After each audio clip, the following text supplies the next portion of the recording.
رسول اکرم صلی اللہ علیہ وسلم نے فرمایا اذا اتیت مضجعک، جب بھی تم اپنے بستر کی طرف آؤ، فتوضأ وضوءک للصلاة، اسی طرح تم وضو کر لیا کرو جس طرح نماز کے لیے وضو کرتے ہو، ثم اضطجع علی شقک الایمن، پھر اپنے دائیں جانب دائیں کروٹ لیٹ جایا کرو، ثم قل، پھر تم یہ کہا کرو اللہم اسلمت وجہی الیک، اے اللہ میں نے اپنے چہرے کو تیری طرف لگا دیا، وفوضت امری الیک، اور میں نے اپنے تمام کاموں کو الہ العالمین تیری طرف تفویض کر دیا، والجأت ظہری الیک، اے اللہ میں نے اپنی کمر کو بھی تیری طرف ہی لگایا، رغبتا ورہبتا الیک، تیری جنت کی امید ہے اور تیرے عذاب کا خوف ہے، لا ملجأ ولا منجا منک الا الیک، میرے لیے کوئی ملجا و ماوا، کوئی نجات نہیں سوائے تیرے، اللہم آمنت بکتابک، اے اللہ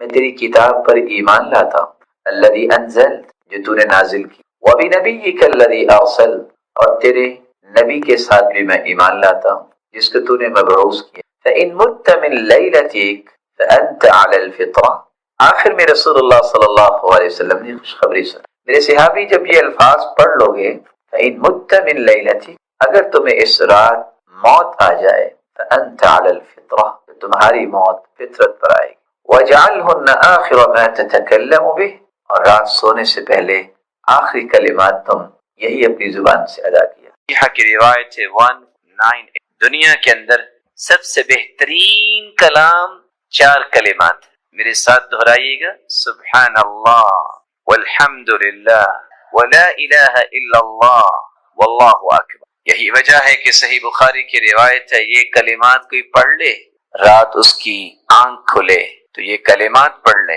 اور ایک دوسری روایت میں ولا حول ولا قوت الا باللہ کے بھی الفاظ ہیں، یہ الفاظ پڑھنے کے بعد جو بھی دعا کریں گے اللہ ذوالجلال وہ دعا رد نہیں۔ میں آپ سے بھی کہوں کہ ہر چیز میں اللہ کی حکمت، ہو سکتا ہے رات کو آپ اٹھیں لائٹ نہیں، مت پریشان ہو سکتا ہے کہ کسی کام کی غرض سے اٹھیں کہ میں نے تہجد پڑھنی، یا آپ کو یاد آ گیا کہ میں نے تو وضو نہیں کیا تھا اور نیند آ گئی، چلو وضو بنا کے دوبارہ سو، اٹھتے ہی آپ کی عادت بننی چاہیے، اور خود بخود لا شعوری تک یہ بات چلی جانی چاہیے، شعور سے کراس کر کے کہ میں نے یہ کرنا ہی ہے۔ جیسے کہ کچھ لوگوں کی عادت بنی ہو، ٹھیک آئے سوچے نہ سوچے کیا کہتے الحمدللہ، آپ اٹھے الحمدللہ الذی احیانا بعدما اماتنا والیہ، الحمدللہ الذی رد علی روحی وعافانی فی جسدی وأذن لي بذکری، سبحان اللہ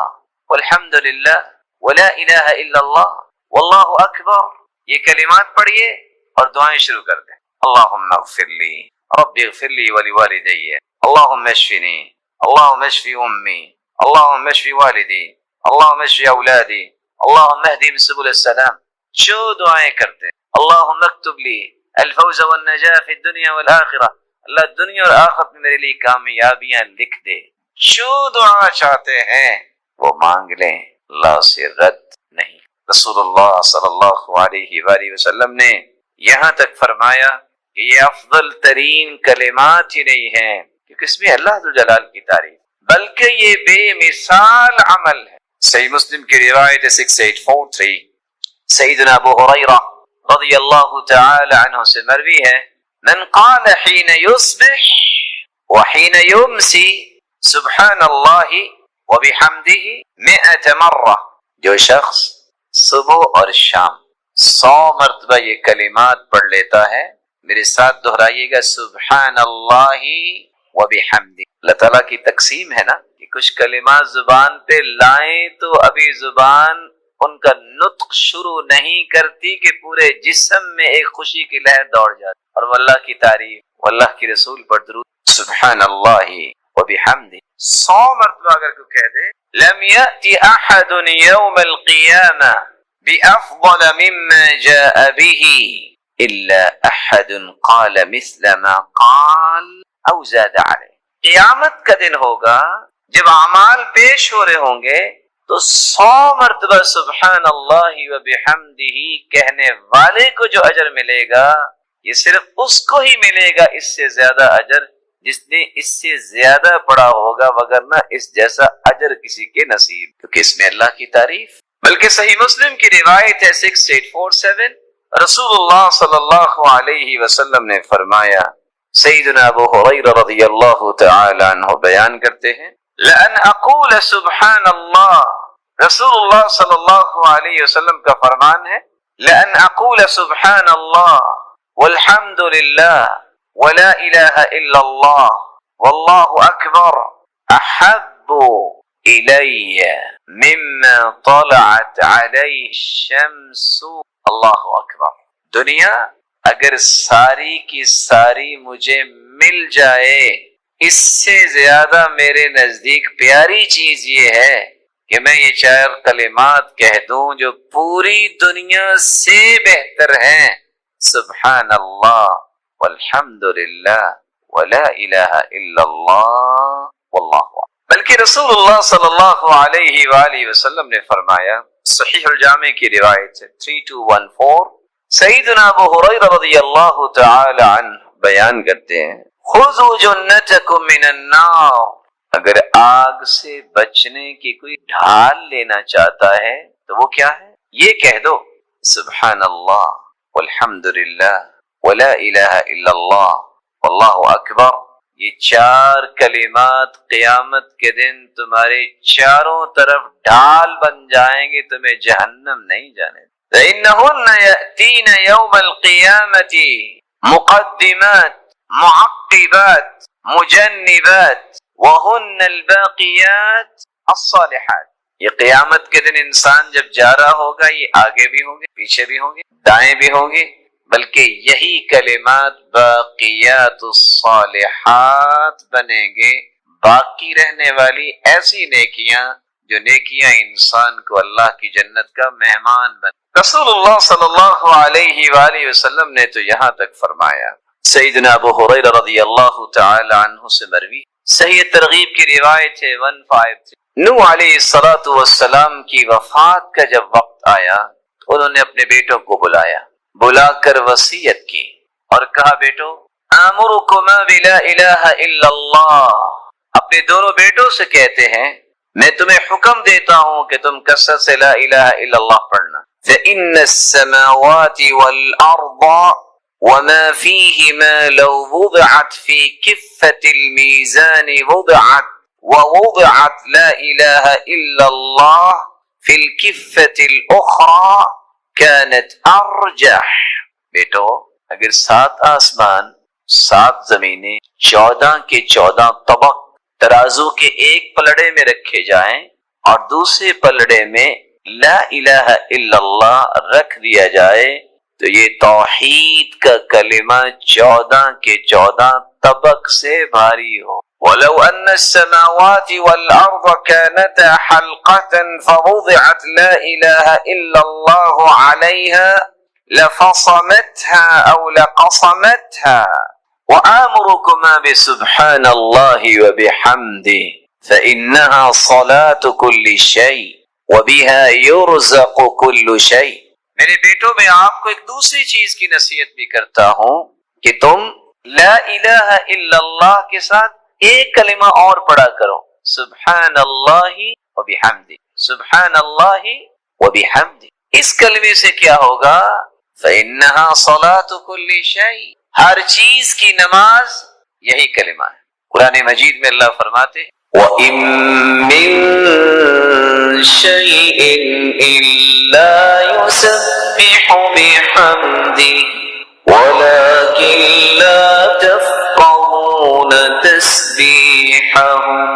ہر چیز اللہ جلال کی تسبیح بیان کرتی، پاکی بیان کرتی ہے، لیکن تمہیں سمجھ نہیں ہے کہ پاکی کیسے بیان۔ اور یہاں اللہ کے رسول صلی اللہ علیہ وسلم فرما رہے ہیں کہ سبحان اللہ وبحمدہ کائنات کی ہر چیز کی نماز ہے، وَبِهَا يُرْزَقُ كُلُّ شَيْءٍ، یہ اس سے بڑا انعام ہے کہ سبحان اللہ وبحمدہ کلمات اتنے مبارک ہیں، ان کلمات کی وجہ سے ہر ایک کو رزق عطا کیا جاتا۔ تو رزق کی فراوانی اگر کسی کو درکار ہو تو ان کلمات کو کثرت سے پڑھے۔ بلکہ صحیح ترغیب کی ایک روایت ہے 1564، سیدنا انس بن مالک رضی اللہ تعالی عنہ بیان کرتے ہیں جاء رجل بدوی الى رسول اللہ صلی اللہ علیہ وسلم، ایک دیہاتی شخص آیا اللہ کے رسول صلی اللہ علیہ وسلم۔ آج کتنے لوگ اس بات پہ پریشان ہوتے ہیں کہ مجھے دیہاتی نہ کہیں۔ یاد رکھنا دیہاتیوں میں دو وصف ہیں، یہ سیدھے ہو جائیں تو ان جیسا سیدھا کوئی نہیں، کیونکہ ان میں تکلف نہیں ہوتا، اور اگر ان کے مزاج میں اکھڑا پن آ جائے تو ان جیسا کوئی ضدی بھی نہیں ہوتا۔ الاعراب اشد کفرا ونفاقا، لیکن اللہ ذو الجلال جن کو ہدایت دے دے وہ پھر مثالی بنتے۔ قرآن مجید کی تلاوت یہ ایسی سعادت ہے، ایسی خوش نصیبی ہے، یہ ملتی اس کو ہے جو اللہ کا پیارا ہوتا ہے۔ ویسے تو نصاب اللہ کے رسول نے بیان کیا اقرأ فی 40، صحیح الجامع کی روایت ہے کہ 40 دن میں قرآن ختم ہونا چاہیے۔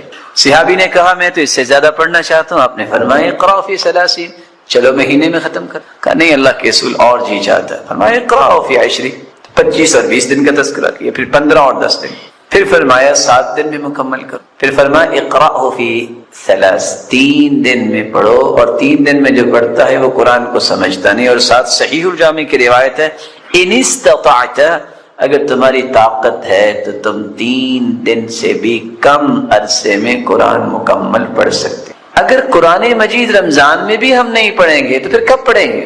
میں نہیں آپ کو منع کروں گا، میری کیا ضرورت ہے کہ آپ جیسے محترم لوگوں کو میں بھائیوں کو منع کروں؟ آپ ڈان اخبار پڑھا کریں، ہو سکتا ہے کوئی تبدیلی آپ لے آئیں اس کو پڑھنے سے، آپ نوائے وقت جنگ جو ہے وہ دیکھا کریں، لیکن ان تینوں سے پہلے وہ خبریں پڑھا کریں جو اللہ نے اتاری ہیں۔ وہ کون سی خبریں ہیں؟ وہ قرآن ہے، جو دستور ہے، جو آئین ہے۔ ان اللہ یرفع بہذا الکتاب اقواما ویضع بہ آخرین، جس قرآن کی وجہ سے قوموں کو عزت ملتی ہے اور ملی، اور اس قرآن کو چھوڑ دینے سے ہی قومیں پستی کا شکار ہو جاتی۔ اس لیے معمول بنائیے، اپنے ٹائم اس طرح کے بنائیے۔ میں نے زندگی میں ہر روز صبح کی نماز کے بعد سب سے پہلا کام کرنا ہے تو قرآن پڑھنا ہے۔ دیکھیے کہ آپ کی زندگی میں برکت کتنی آتی ہے۔ اور یہاں مجھے ایسے مبارک چہرے نظر آ رہے ہیں جن کی عمر اللہ تعالیٰ نے 60-70 سے زائد رکھی ہے۔ یہ ضرور بتائیں گے میرے محترم کہ آج سے 30 سال پہلے عادت ہی یہ تھی کہ گھر کی عورتیں بھی صبح کی نماز کے بعد جب تک قرآن نہیں پڑھ لیتی تھی وہ کھانے کو بھی ہاتھ نہیں لگاتی۔ دین بھی تھا، رونق بھی تھی، برکت بھی تھی۔ آپ بھی عادت بنائیے اور اس عادت کو اتنا پختہ کیجئے جو رسول اللہ صلی اللہ علیہ وسلم کا مزاج تھا۔ قرآن سے اتنی لذت ان کو ملتی، جبریل جب آئے تو جبریل سے کہتے ہیں جبریل آپ روزانہ کیوں نہیں آ جاتے؟ تو جبریل یہ آیت لے کر آئے وَمَا نَتَنَزَّلُ إِلَّا بِأَمْرِ رَبِّكَ، میں تو اللہ کے حکم کے بغیر نہیں آ سکتا۔ جواب ملا، یہ وہ شخص ہے الَّذِي يَكْذِبُ الْكَذِبَ فَتَحْمَلُ عَنْهُ فِي الْآفَاقِ، یہ وہ شخص ہے جو دنیا میں زندگی گزارتا ہے، اس کو اللہ کا خوف نہیں ہے، موت سے نہیں ڈرتا، ایسا جھوٹ بولتا ہے جو پوری دنیا میں پھیل جاتا ہے اور پرواہ نہیں کرتا۔ میرے بھائیوں، یہ قبر کی ہولناکیاں، اس سے ہر وقت اللہ کی پناہ مانگنی چاہیے۔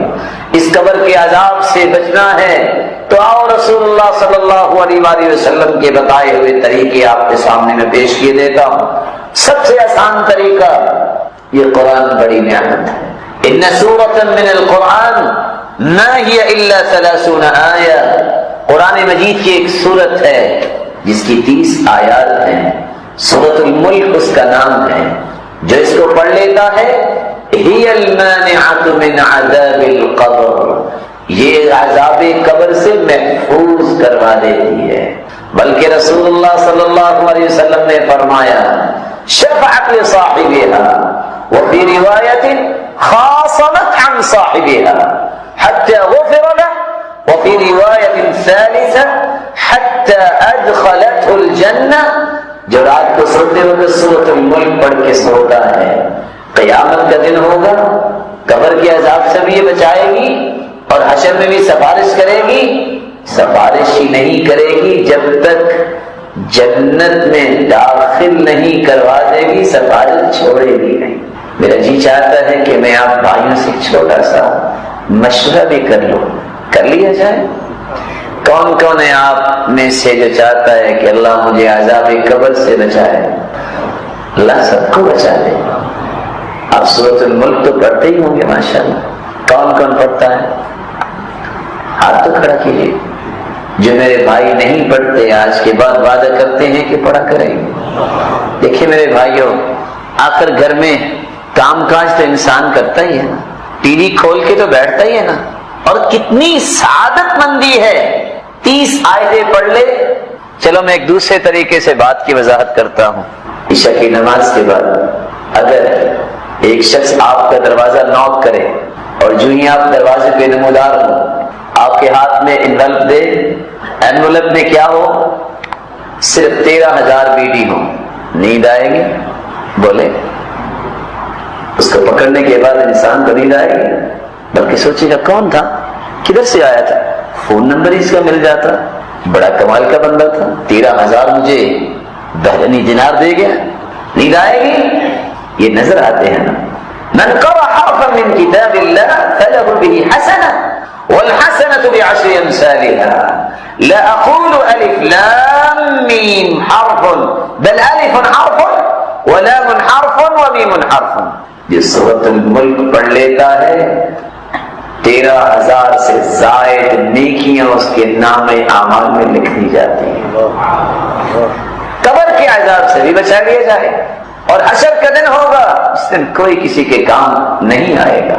اور قرآن کہتا ہے یوم یفر المرء من اخیہ وامہ وابیہ وصاحبتہ وبنیہ لکل امرئ منہم یومئذ شأن یغنیہ۔ بھائی بھائی سے اس دن بھاگ جائے گا، ماں باپ انکار کر دیں گے، بیٹے انکار کر دیں گے، بیوی کہے گی لست زوجی، تم میرے خامد نہیں ہو۔ آج ایک نیکی دینے کے لیے کوئی تیار نہیں ہوگا۔ قیامت کو 13,000 سے زائد نیکیاں اس کے نام اعمال میں نظر آئیں گی، اور یہ قیامت کو سفارش کرے گی۔ جب تک جنت میں داخل نہیں کروا دے گی اپنی سفارش کو ختم نہیں کرے گی۔ تو کون ہے میرا بھائی جو وعدہ کرتا ہے کہ انشاءاللہ؟ توفیق تو اللہ نے دینی ہے نا۔ کون ہے جو انشاءاللہ آج سے سورۃ الملک پڑھ کے سویا کرے گا؟ کے اندر بہت سارے ایسے مواسم رکھے ہیں جن میں متقی اپنے تقوی کی تجارت کو فروغ دیتے ہیں اور مومن اپنے ایمان کی تجارت کو بڑھاتے ہیں۔ ان میں سے ایک تجارتی موسم رمضان مبارک کا بھی آنے والا ہے۔ اس مہینے کے لیے رسول اللہ صلی اللہ علیہ وسلم نے جو امت کو رہنمائی دی، آپ صلی اللہ علیہ وآلہ وسلم نے شعبان کے اندر روزے رکھے۔ کیوں روزے رکھے؟ طبیعت کو اس بات پہ مائل کرنے کے لیے 15 شعبان تک روزے رکھنا کہ میں نے اس کے بعد یہ پریکٹس کرنے کے بعد رمضان مبارک میں داخل ہونا ہے، اور وہ اس خوشی کے ساتھ میں داخل ہوں، کسی قسم کی کوئی قلق اور بوجھ نہ ہو، اس راحت کے ساتھ میں اس مہینے میں داخل ہوں کہ یہ مجھ پہ فرض ہے، اور شاید کہ میری زندگی کے سب سے خوبصورت لمحات وہ ہوں گے جن لمحات میں نے روزہ رکھا ہو۔ قرآن و حدیث کے دلائل کو دیکھا جائے تو یہ گنتی کے چند اعمال ہیں جن کے بارے میں اللہ ذو الجلال نے فرشتوں کو حکم دیا ہے کہ آپ ان کا اجر لکھ نہیں سکتے۔ الصوم لی وانا اجزی بہ، بس یہ لکھ دو کہ روزہ رکھا۔ فرشتوں کے پاس کیلکولیشن کا کتنا بڑا نظام ہے، وہ کیلکولیٹ ہی نہیں کر سکتے کہ اللہ ذو الجلال روزے کا اجر کتنا دیں گے۔ اس لیے اللہ ذو الجلال نے فرمایا کہ الصوم لی وانا اجزی بہ، بس یہ لکھ دو کہ روزہ میرے لیے ہے اور اس کا اجر بھی میں اپنی شان اور عظمت کے مطابق ہی۔ اس کی ایک جھلک حدیث نے بیان کی ہے جو صحیح بخاری اور صحیح مسلم کی روایت ہے، ما من عبد يصوم يوما في سبيل الله إلا بعد الله بذلك اليوم وجهه عن النار 70 خريفا۔ یہ روشن چہرے پڑھے لکھے ہیں، اگر 70 سال سفر کیا جائے 120 گھنٹے 120 میل کی رفتار سے بھی تو کتنا سفر بنے؟ ایک روزہ، اور وہ بھی نفلی روزہ اللہ کی راہ میں کوئی رکھتا ہے تو 70 سال میں جتنا سفر ہوتا ہے رب تعالیٰ اس انسان کو جہنم سے اتنا دور کرتا ہے۔ اگر نفلی روزے کی یہ شان ہے جو صحیح بخاری اور مسلم کی روایت بتا رہی ہے، تو اللہ جلال نے اس فرض روزے کا انعام کتنا رکھا ہوگا۔ اس لیے جب صحابی ابو امامہ رضی اللہ تعالی عنہ نے سوال کیا تھا کہ مجھے کوئی وصیت کیجیے، فرمایا علیک بالصوم فإنہ لا مثل لہ، تم روزہ رکھا کرو، اس کے مثل کوئی عمل نہیں۔ لیکن یہ رمضان پہلا رمضان نہیں ہے جو ہماری زندگی میں آئے گا، کتنے یہ مبارک مہینے آئے، لیکن ان مہینوں سے میں نے فائدہ کتنا لیا، اور میرا فائدہ لینے کے سامنے رکاوٹیں، ہرڈلز اور کتنی مشکلات آئیں، میں نے اس کو کبھی امیجن نہیں کیا۔ میں چاہوں گا کہ اس ضمن میں آپ کی خدمت میں 5 گزارشیں رکھوں کہ آپ زندگی کے کسی بھی مہینے میں ہیں، یہ 5 چیزیں آپ کے ساتھ رہنی چاہیے۔ اگر آپ سمجھتے ہیں کہ زندگی کا ہر لمحہ اللہ جلال کے ہاں پسندیدہ بن جائے، تو آپ جب تک ان 5 چیزوں کو اپنے ساتھ نہیں رکھتے، یہ زندگی کے ایام گزرتے جا رہے ہیں، رمضان آتا بھی ہے اور مکمل بھی ہو جاتا ہے، آئندہ سال پھر آتا ہے۔ یہ تو اللہ کی رحمت اور نعمت جاری و ساری ہے۔ سوال یہ ہے، ماذا استفدنا من هذا الشهر الفضیل، اس فضیلت والے مبارک مہینے سے ہم نے فائدہ کیا لیا؟ اگر آپ زندگی کے لمحات کو صحیح استعمال کرنا چاہتے ہیں تو سب سے پہلی گزارش یہ، جب تک آپ اپنی نیت کو خالص نہیں کرتے کہ میں نے رب کی رضا حاصل کرنا، مجھے اللہ جلال کی خوشنودی چاہیے، بس وہ مجھ سے راضی ہو جائے، اس وقت تک بڑی سے بڑی عبادت بھی آپ بجا لاتے ہیں، وہ اللہ کے ہاں اس کا کوئی ویٹش اور وزن نہیں۔ ان اللہ لا يقبل من العمل الا ما كان له خالصا وابتغي به وجهه، اللہ عز و جلال صرف وہ عمل قبول کرتے ہیں جو خالص اس کی رضا کے لیے کیا۔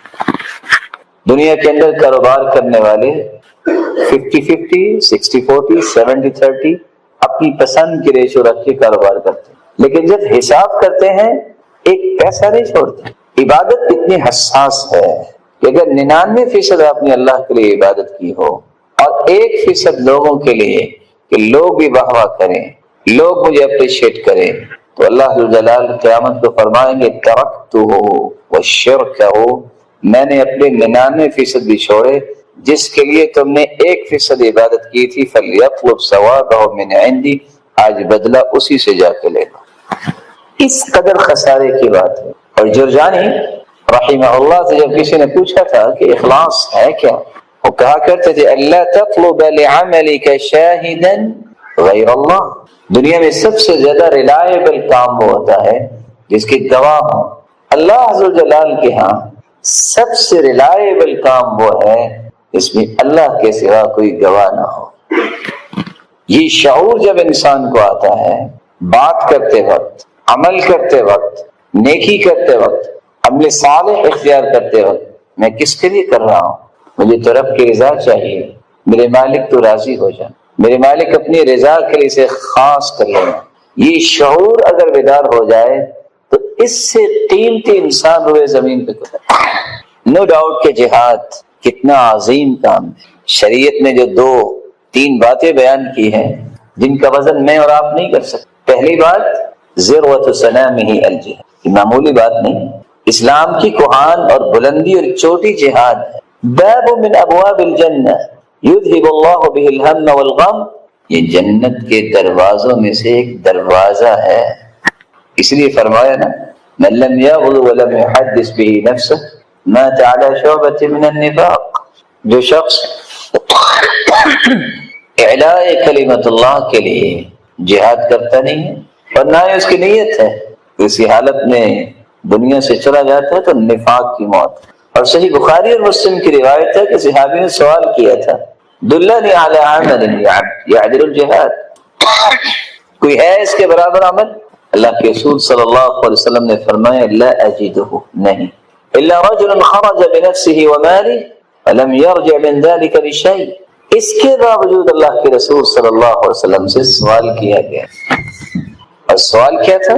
اے اللہ کے رسول صلی اللہ علیہ وسلم ارأيت الرجل يغزو يريد الاجر والذکر ما له، ایک شخص یہ عظیم کام بھی کرنا چاہتا ہے، اجر کا بھی طالب ہے، لیکن ساتھ اس چیز کی بھی تڑپ ہے، وہ ذکر، لوگ کہیں کیا بہادر ہے، بہادری کے تذکرے ہیں، نہ لہو، اسے کیا ملے گا؟ تو آپ صلی اللہ علیہ وسلم نے جواب دیا تھا لا شیء لہو، اس کو کچھ بھی نصیب نہیں ہوگا۔ نکرہ نفی کے سیاق میں ہے، والنکرہ تدل علی العموم، اس کو کچھ بھی نصیب نہیں ہوگا۔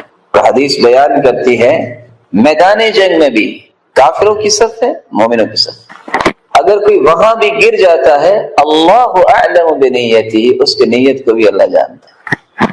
اسی میرے بھائی، میرے محترم، میرے معزز، میرے مکرم، میرے محتشم، اپنی نیت کو خوبصورت بنانے کے لیے ہر وقت شعور کو بیدار رکھیں۔ عمر جیسے رضی اللہ عنہ وہ کیا کہا کرتے تھے؟ اللہم اجعل عملی کلہ صالحا واجعلہ لوجہک خالصا ولا تجعل فیہ لأحد نصیبا، اللہ میرے ہر عمل کو صالح بنا، سنت کے مطابق یہ صالح عمل، واجعلہ لوجہک خالصا، اللہ اپنی رضا کے لیے اسے خالص بنا، ولا تجعل فیہ لأحد نصیبا، اللہ کسی کا حصہ نہ رکھنا۔ یہ شعور جب انسان کو نصیب ہو جائے، ایم اللہ، اللہ کی قسم، جو پھر عبادت میں لذت نصیب ہوتی ہے بندے کو، وہ انسان تصور نہیں کر سکتا۔ اسی فضیل ابن عیاض رحمہ اللہ جب ان کے بیٹے علی نے کہا ابا جان ایک بات تو بتائیے، جو صحابہ تھے، تابعین تھے، تبع تابعین تھے، ان کی زبان سے نکلنے والے کلمات میں مٹھاس کیوں تھی؟ قال اتدری بما حلا یا بنی، بیٹے جانتے ہو ان کی زبان سے نکلنے والے کلمات میں اللہ نے حلاوت اور مٹھاس کیوں رکھی؟ کہا اس لیے تو پوچھ، قال لانہم ارادوا وجہ اللہ سبحانہ وتعالی، بیٹا جب وہ بات کرتے تھے تو ان کا مقصد یہ ہوتا تھا کہ اللہ راضی ہو جائے، اللہ عز و جلال نے مٹھاس اور حلاوت ان کی زبانوں پہ جاری کر۔ حمدون بن احمد جب کسی نے سوال کیا کہ سنا ہے آپ کو اللہ نے بڑی دانش سے نوازا ہے، ما بال کلام السلف انفع من کلامنا، صحابہ اور تابعین اور تبع تابعین کی زبان سے نکلنے والی گفتگو میں اتنا نفع ہوتا، گفتگو تو ہم بھی کرتے ہیں، یہ فرق کیوں ہے؟ تو حمدون کہتے ہیں بتا دوں، کہا پوچھا تو اس لیے ہے کہ آپ بتائیں، کہا سنو، لأنہم تکلموا لعز الاسلام ولنجات النفوس ولرضا الرحمن، صحابہ اور تابعین اور تبع تابعین جن کو سلف صالحین کہتے ہیں، وہ اس لیے بات کرتے تھے اسلام بلند ہو جائے، لوگ جہنم سے بچ جائیں، اللہ ذو جلال کی رضا مل جائے۔ وَنَحْنُ نَتَكَلَّمْ لِعِزِّ النَّفْسِ وَلِطَلَبِ الدُّنْيَا وَلِرِضَى الْمَخْلُوقِ، اور ہم بات کرتے ہیں اسلام کی عزت بنے نہ بنے، ہماری عزت بنے، دنیا مل جائے، اللہ کی رضا ملے نہ ملے، لوگ راضی ہونے چاہیے۔ جب گفتگو الگ ہے تو نتائج بھی تو الگ ہے۔ تو میں پھر کہنا چاہوں گا اپنی نیت کو اللہ کی رضا کے ساتھ جوڑیے، وہ جب راضی ہو جاتا ہے تو پھر اس طرح راضی کرتا ہے کہ جو میری عقل اور آپ کی عقل وہاں تک سفر نہیں کر سکتی۔ یحییٰ بن معاذ رحمہ اللہ، جب کسی نے سوال کیا کہ آپ کو اللہ نے بڑا فہم عطا کیا ہے، مخلص کی کوئی نشانی بتائیے جس کو ہم اختیار کر لیں، کب مخلص بنتا ہے؟ قال اذا صار خلقه كخلق الرضيع، مخلص اس وقت انسان بنتا ہے جب اس کا اخلاق دودھ پینے والے بچے جیسا ہو جائے۔ دودھ پینے والے بچے جیسا، 1.5 سالہ بچہ جب اس کو باپ اٹھاتا ہے، ماں اٹھاتی ہے، وہ اچھلتا بھی ہے، اسمائل پاس کرتا ہے۔ اس کو اگر باپ یہ کہہ دے کہ میرا بیٹا بہت اچھا ہے، تب بھی وہ اسمائل پاس کرتا ہے، خوش ہوتا ہے، اور اس کو اسی وقت کہہ دے کہ میرا بیٹا بہت گندا ہے، پھر بھی وہ اسمائل پاس کرتا ہے اور اچھلتا ہے، کیونکہ اسے سمجھ نہیں آ رہی، اس کو صرف خوشی اس لیے ہے کہ میرے باپ نے اٹھایا۔ مخلص وہ ہوتا ہے ساری دنیا تعریف کرے وہ پھولتا نہیں ہے، ساری دنیا گالیاں دے وہ قبیلہ خاطر نہیں ہوتا، کیونکہ وہ اللہ کے لیے کام کر رہا ہے۔ اس کو غرض نہیں ہوتی کہ میری تعریف ہو، اس کو پریشانی نہیں ہوتی کہ لوگ کیا کہہ رہے ہیں۔ اور امام شافعی رحمۃ اللہ علیہ اس لیے کہا کرتے تھے من اراد ان يسلم من كلام الناس فهو مجنون، جو چاہتا ہے کہ لوگوں کی باتوں سے میں محفوظ ہو جاؤں، میرے بارے میں کوئی بات نہ کو کرے، یہ تو دیوانہ ہے۔ لأنهم قالوا عن الله ثالث ثلاثة، لوگ انہوں نے تو اللہ کو بھی تین کہہ دیا، ایک نہیں اللہ تین۔ وقالوا عن رسوله ساحر ومجنون، انہوں نے تو افضل الخلق، پوری کائنات سے اعلیٰ اور ارفع اور اسما ہستی محمد رسول اللہ صلی اللہ علیہ وسلم کے بارے میں بھی لوگوں نے کہہ دیا کہ نعوذ باللہ یہ ساحر ہیں، یہ جادوگر ہیں، یہ دیوانہ۔ ہم کون ہیں؟ جب تک یہ شعور بیدار نہیں ہوتا، اخلاص کے راستے پہ انسان گامزن نہیں ہوتا۔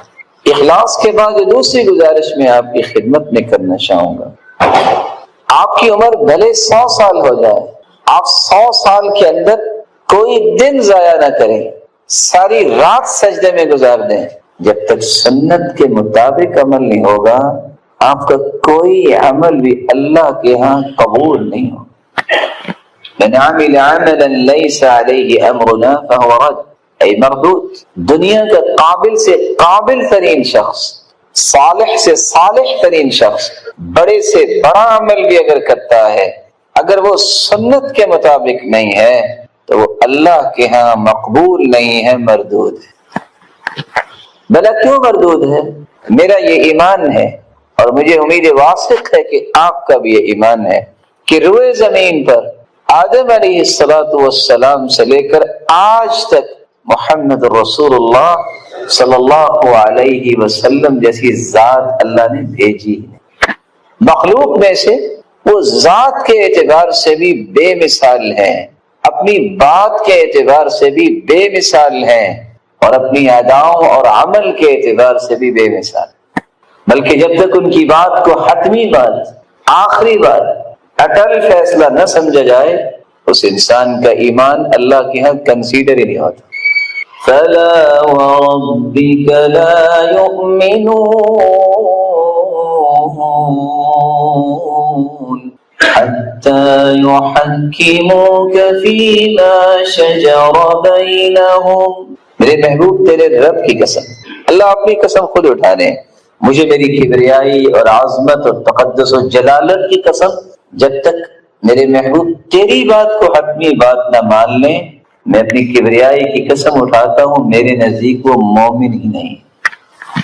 امام اہل سنت والجماعہ امام احمد ابن حنبل رحمہ اللہ جو 10 لاکھ حدیثوں کے حافظ تھے، راوی کہتے ہیں میں نے کشتی میں ان کے ساتھ سفر کیا، میں نے سوچا کہ دعا کیا کرتے ہوں گے، میں نے پورے سفر میں سے 2 دعائیں سنی، اللہم احینی علی الاسلام والسنہ، یا اللہ ایک تو اسلام پہ زندہ رکھنا اور ایک سنت کے مطابق عمل کی توفیق۔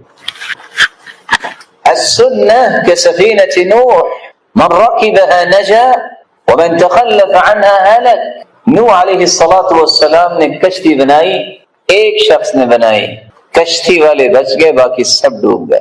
یہاں ٹائٹینک بنانے والے 100 سے زائد تھے، وہ سب کے سب کشتی سمیت ہی ڈوب۔ یہ فرق ہے اللہ کے فیصلوں اور مخلوق کے تکبر میں کہ یہ ہوگا اور وہ ہوگا۔ اللہ کی طاقت کے سامنے کون ٹھہر سکتا؟